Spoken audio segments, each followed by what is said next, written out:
बिस्मिल्लाहिर्रहमानिर्रहीम। अस्सलामुअलैकुम रहमतुल्लाहि व बरकातुहू। उम्मीद करती हूँ कि आप सब खैरियत से होंगे।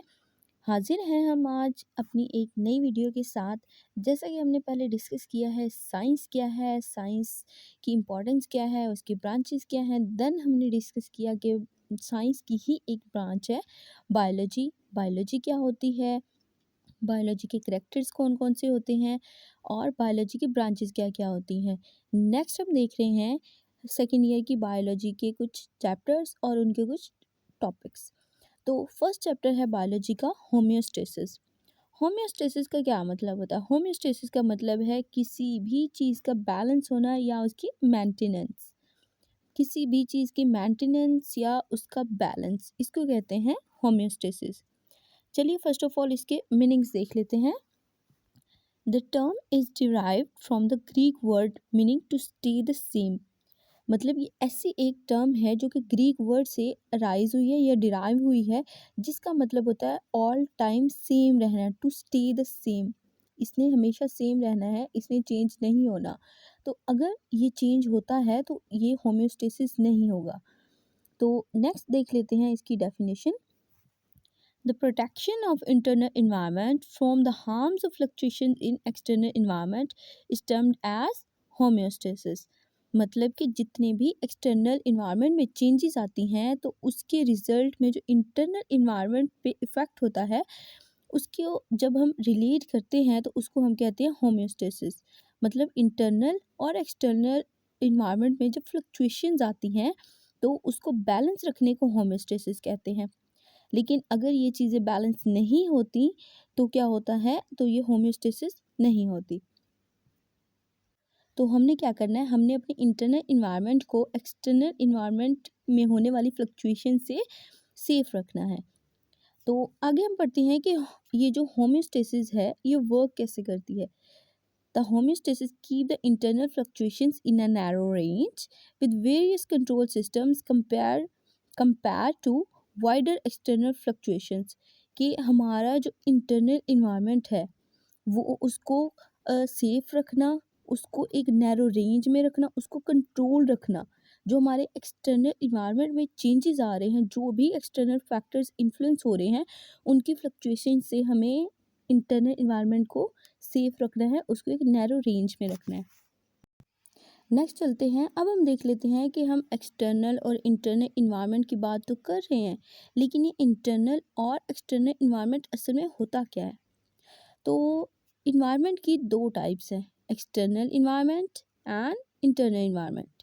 एक्सटर्नल का मतलब होता है आउटसाइड। तो एक्सटर्नल इन्वायरमेंट होगा आउटसाइड द बॉडी। हमारी बॉडी के जितने भी बाहर जितने भी फैक्टर्स हैं, जो भी सराउंडिंग है, उसको कहेंगे ये हमारा एक्सटर्नल इन्वायरमेंट है। और जो हमारी बॉडी के अंदर जितना भी इन्वायरमेंट है, जितनी भी ये चीज़ें, हमारे ऑर्गन्स है, ऑर्गन सिस्टम है, हमारा जो बॉडी का जितना भी सिस्टम है, वो सारा किस में आएगा, इनसाइड द बॉडी। तो ये होता है एक एक्सटर्नल इन्वायरमेंट और एक होता है इंटरनल इन्वायरमेंट। अच्छा, कुछ एग्जांपल्स देख लेते हैं। एक्सटर्नल इन्वायरमेंट में क्या क्या आता है, एयर, वाटर, टेम्परेचर, ह्यूमिडिटी। जैसे जैसे इनमें चेंजेस आते हैं, इनमें फ्लक्चुएशंस आती हैं, तो हमारा इंटरनल इन्वायरमेंट भी इससे इफेक्टेड होता है और ये हमारे इंटरनल इन्वायरमेंट को हार्म भी कर सकते हैं। तो होम्योस्टेसिस क्या करता है, होम्योस्टेसिस इन सब की फ्लक्चुएशन से इंटरनल इन्वायरमेंट को बचाता है। तो नेक्स्ट देख लेते हैं इंटरनल इन्वायरमेंट क्या होता है। इंटरनल इन्वायरमेंट में हमारे पास आता है body temperature, body salt and water, water products inside the body, blood pH and blood sugar level.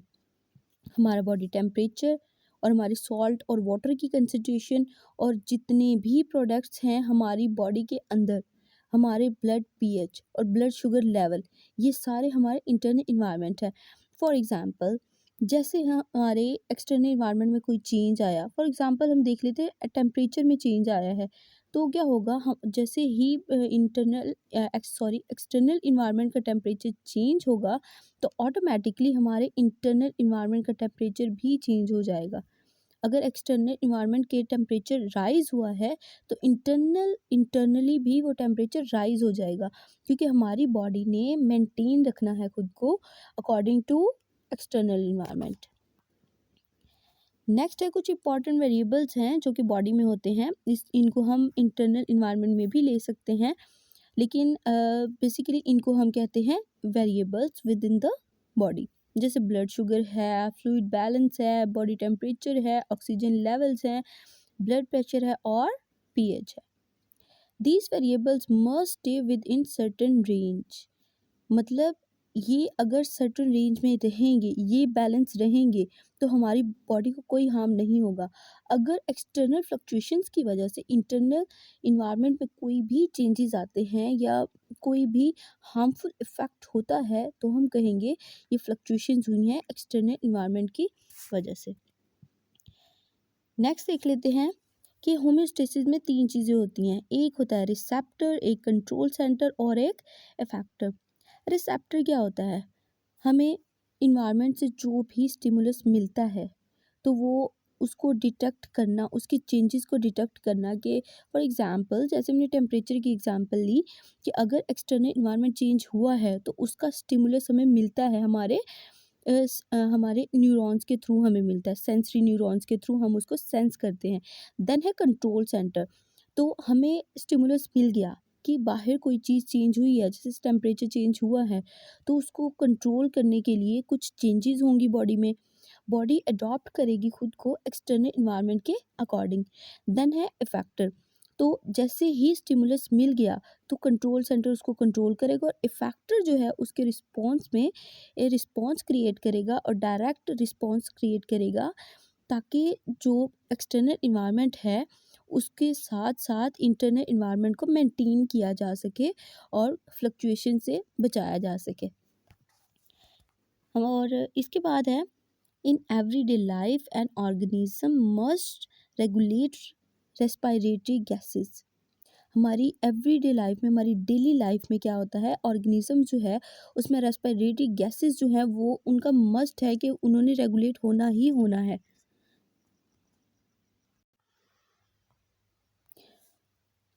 तो हमारे पास क्या होता है कि ऑर्गेनिज़्म जो है उसके रेस्पिरेटरी गैसेस ने ज़रूर रेगुलेट होना होता है, मेंटेन रखना होता है फ्लूइड बैलेंस, सॉल्ट बैलेंस या न्यूट्रिएंट्स का सप्लाई, हमारी एनर्जी और हमारी बॉडी का टेम्परेचर, इन सब को क्या करना होता है, इन सब को मेंटेन रखना होता है और अपनी बॉडी को भी प्रोटेक्ट करना होता है इन सब फ्लक्चुएशन से।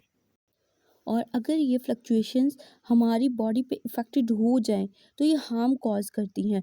तो हमारे जो होम्योस्टेसिस होता है, ये इन सब चीज़ों से प्रोटेक्ट रखता है और रिपेयर करता है डैमेज टिश्यूज़ को। मतलब कोई भी अगर एक्सटर्नल चेंजेस आ रही हैं, तो इंटरनली उसको मेंटेन रखना है हमने। अगर वो एक्सटर्नल चेंजेस इंटरनल एनवायरनमेंट पे अगर इफ़ेक्टेड हो जाएँ, तो वो क्या करती हैं, कोई डैमेज कॉज़ करती हैं, डिज़ीज़ कॉज़ करती हैं, तो इससे हार्मफुल हो जाती है body. All these responses must be coordinated. ये जितने भी रिस्पॉन्सेज़ हमने पढ़े हैं, ये सारे एक दूसरे के साथ कोऑर्डिनेट होते हैं, एक दूसरे के साथ बाउंडेड होते हैं या इंटरलिंक्ड होते हैं। और ये था हमारा आज का लेक्चर। उम्मीद करती हूँ आपको लेक्चर पसंद आया होगा और कॉन्सेप्ट्स क्लियर हो हुए होंगे आपके। और अगर कोई भी इशू हो तो आप लोग कमेंट बॉक्स में पूछ सकते हैं और लाइक और सब्सक्राइब करना ना भूलिएगा और दुआओं में याद रखिएगा। अल्लाह हाफ़िज़, जज़ाकल्लाह।